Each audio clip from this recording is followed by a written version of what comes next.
We're now going to look at the task that we have in front of us, where we're going to find the mathematical relationship between the mass added and the length of the rubber band. So in our task, we always find our aim.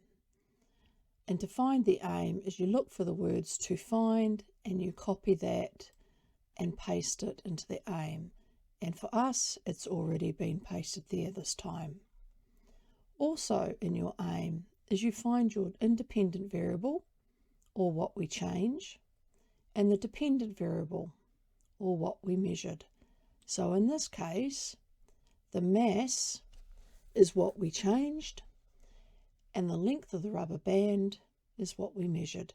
So let's go down to our aim here, and we are going to highlight those. We go to the markup tool, free highlighter, and we're going to go over mass, and then we're also going to make certain that we've got length of the rubber band, because that's what we're going to measure.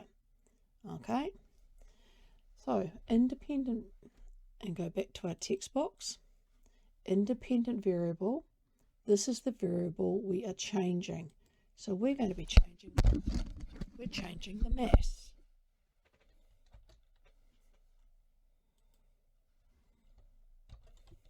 Sorry, just knocked something over then. If we don't like it there, we can move it around. If we also wanted a different size, we can click up here and make it smaller, or we can make it larger. Right. Dependent variable, this is the variable we're going to measure. So we're going to measure the length of the rubber band.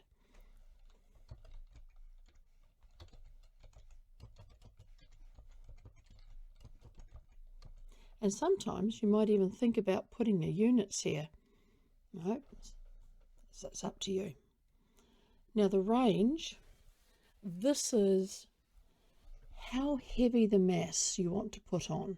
So what is going to be the smallest mass? What is going to be the largest mass? So you're going to have to go and try these out. Okay, so you might decide that the smallest mass that you want to put on is 20 grams. But when you go and find the weights that you're going to put on, that the smallest one that you can get is 100 grams. And so therefore, you can't put 20 grams on. You have to go 100 grams. And why did you put that? Because that was the smallest mass value we had.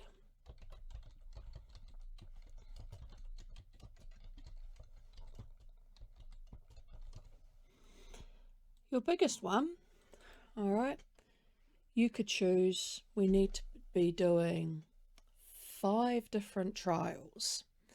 So we could go 100, 200, 300, 400, 500.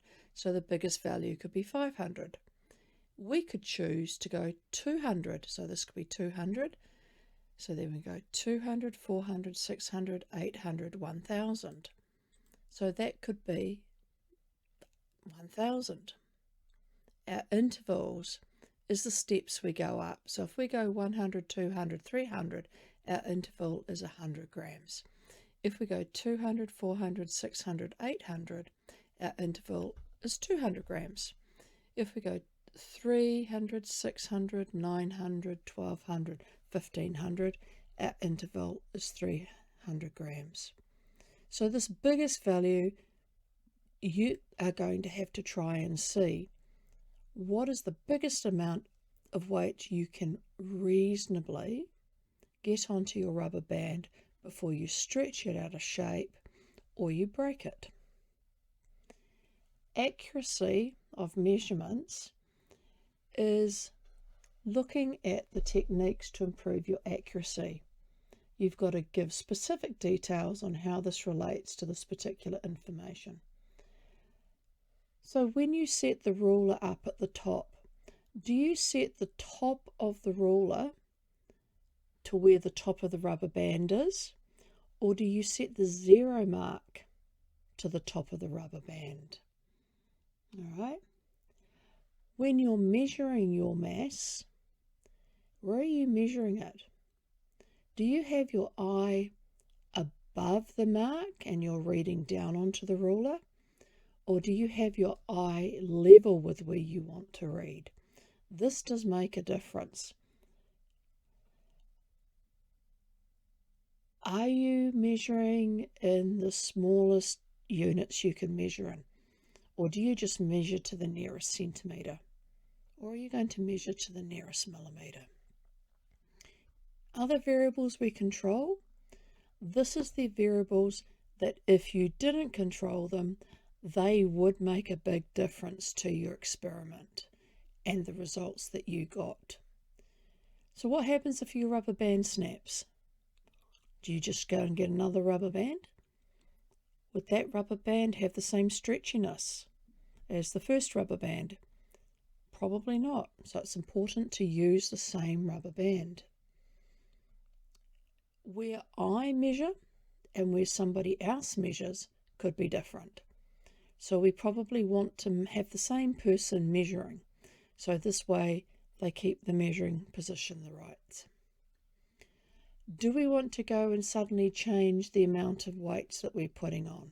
So instead of using 100 grams weights each time, are we going to use 50 gram weights and increase them up in 100? The 50 gram weights should really be the same as the 100 grams, but maybe they're just a fraction out. When we look at reliability, we're looking at how do I know that the results that I got were right? So, did my rubber band stretch the length that it should have each time? So this means how many trials do I repeat? Do I run 4 trials and just put the numbers down? Or do I repeat until I get 4 results that are similar? All right. Do I average my results? And in here, I want my equipment or my diagrams. So remember, we can go and take a screen cut of this, which is our equipment. So come down to the bottom where the search button is, type snip. Okay, open your snipping tool. All right, if you've got something already in there, click on new. Your screen will go dark. You can then click and hold your mouse and drag your square. And when you let go, you then scroll down to where you want to place that snip. And so we want to place it in this diagram. So we go Control V to paste, bring it down, and we click on the bottom circle and we make it smaller. And then when we come on, click on it again, we can drag it around. I don't want that one there, so we'll get rid of it and just drag it a little bit smaller. And that is how we do our plan. The next video will show you how to put the results table in.